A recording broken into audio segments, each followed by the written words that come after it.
मटिया की विदिया बनाइब हवन अंगने में कराइब हो।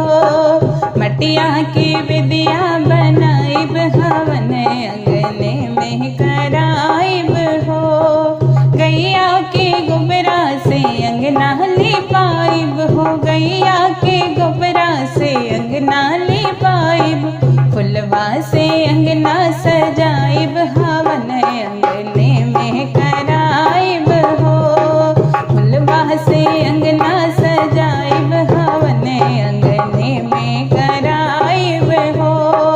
मटिया की विदिया बनाइब हवन अंगने में कराइब हो।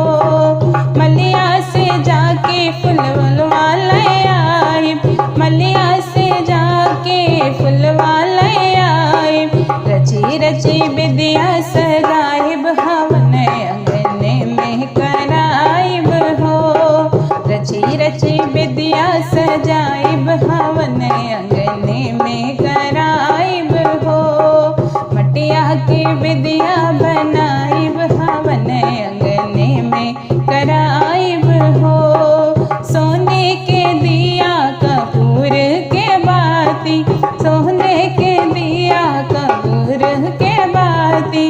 विदिया पे दिया जलाइब हवन अंगने में कराइब हो। विदिया पे दिया जलाइब।